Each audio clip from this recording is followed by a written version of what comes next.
Pattern, पहेलियां। इस video में हम सीखेंगे आकृतियों की पहेलियां, संख्याओं की पहेलियां।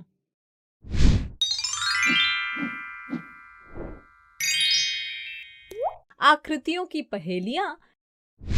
बच्चों, क्या आप इस चित्र को देखकर बता सकते हैं कि इसमें कितने त्रिभुज हैं? 2 त्रिभुज PQS और त्रिभुज PRS। क्या आपको इन दोनों त्रिभुजों के अलावा और कोई त्रिभुज दिख रहा है? अरे बच्चों, आप इस बड़े त्रिभुज PQR को गिनना तो भूल ही गए। तो कुल कितने त्रिभुज हो गए? एक PQS, दूसरा PRS और तीसरा ये बड़ा वाला त्रिभुज PQR, यानी 3 ना? अच्छा, अब क्या आप इस चित्र में त्रिभुजों की संख्या बता सकते हैं? हाँ, त्रिभुज ABD, त्रिभुज ADE, त्रिभुज AEC और ये बड़ा त्रिभुज ABC को मिलाकर हो गए 4। इसमें 4 त्रिभुज हैं। क्या इसके अलावा भी कोई त्रिभुज दिख रहा है आपको? त्रिभुज ABE और त्रिभुज ADC, ये भी तो हैं इस चित्र में। इन्हें गिनना तो आप भूल ही गए। तो कुल त्रिभुज हो गए 6। बच्चों, हर बार क्या हम ऐसे ही हर एक त्रिभुज को गिनकर बताएंगे?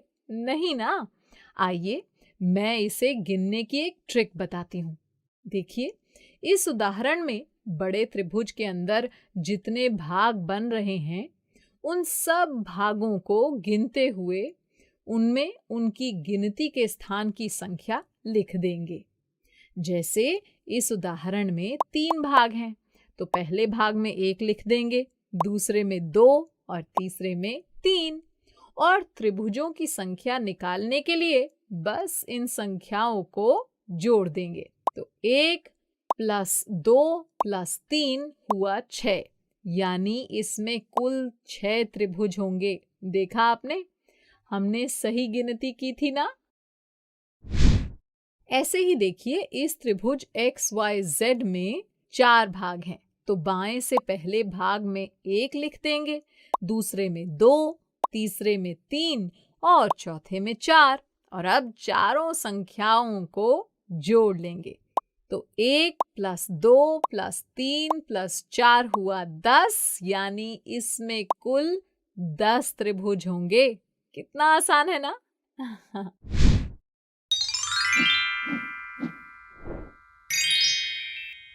संख्याओं की पहेलियां। अच्छा, क्या आप 4, 3, 1, 9, 2, 5, 7, 6, 0 और 8 का आपस में गुणा कर सकते हैं? बताइए क्या उत्तर आएगा? जल्दी कीजिए, बस 10 सेकंड है आपके पास।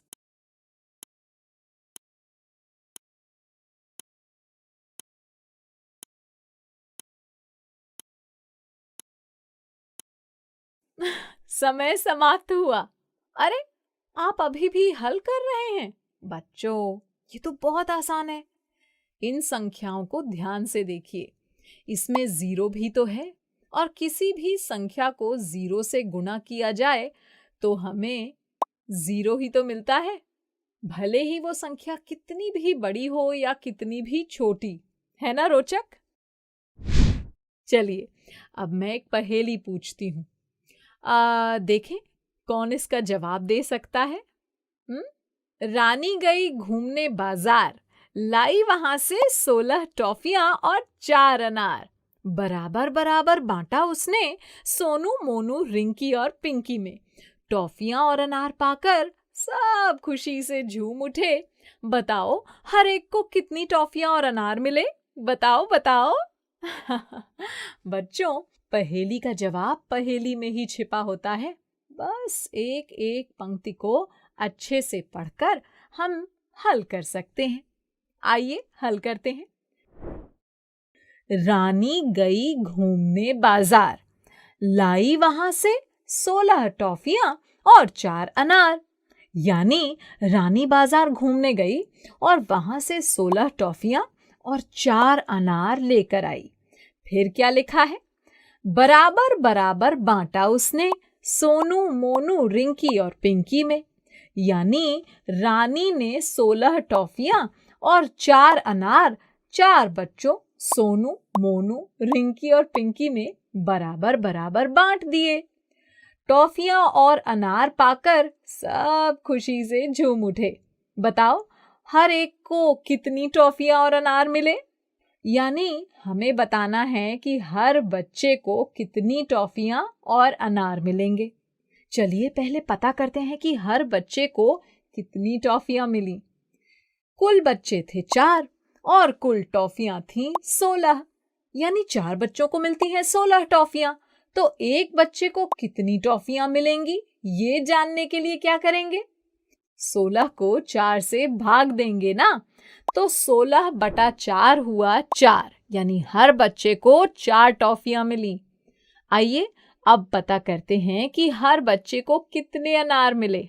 चूंकि 4 बच्चों को मिले हैं 4 अनार, तो एक बच्चे को कितने अनार मिले? यहाँ भी 4 से भाग देंगे ना, तो 4/4 हुआ 1। यानी हर बच्चे को 1 अनार मिला। यानी सोनू, मोनू, रिंकी और पिंकी को 4-4 टॉफियां और 1-1 अनार मिला। देखो बच्चों, कितनी आसान और मजेदार पहेली थी ना। अच्छा, अब इस पहेली को हल करके दिखाइए। एक बाग में 10 पेड़, हर पेड़ में 4 डालियां, हर डाली में 4 फूल, छोटे छोटे रंग बिरंगे। फूल रहे थे झूल। झट से मुझे बताओ, कुल कितने थे बाग में नन्हे नन्हे फूल? बताइए बताइए, कुल कितने फूल थे? चलिए एक एक लाइन को अच्छे से समझते हैं। बाग में कितने पेड़ थे? 10। और एक पेड़ में कितनी डालियां थीं? 4। और हर डाली में कितने फूल थे? 4 ना। तो एक पेड़ में कितने फूल हुए? 4 गुना 4 यानी 16। और बाग में ऐसे 10 पेड़ हैं, तो कुल कितने फूल हुए? 16 गुना 10 यानी 160 फूल। चलिए देखते हैं, नेहा और रवि एक दूसरे से क्या बात कर रहे हैं। क्या तुम मेरी सोची हुई संख्या बता सकते हो? चलो मैं तुम्हें हिंट देती हूँ। देखो मेरी संख्या 100 के आधे से छोटी है, यानी 50 से छोटी है तुम्हारी संख्या। हाँ, और 4 दहाई से ज्यादा। नेहा, इसका मतलब तुम्हारी संख्या 40 और 50 के बीच की है, यानी उसका दहाई का अंक 4 होगा। बहुत अच्छे रवि। और मेरी संख्या के इकाई का अंक और दहाई का अंक का योग 6 भी है। इसका मतलब इकाई का अंक प्लस 4 हुआ 6। तो इकाई का अंक हुआ 6 में से 4 घटाया यानी 2। यानी नेहा, तुम्हारी सोची हुई संख्या हुई 42। बच्चों, ऐसे ही आप भी अपने दोस्तों से मजेदार पहेलियां पूछिए। बच्चों, आपके पास ये 4 अंक हैं, 3, 3, 3 और 3। हाँ हाँ, यहाँ एक ही अंक 4 बार दिया गया है।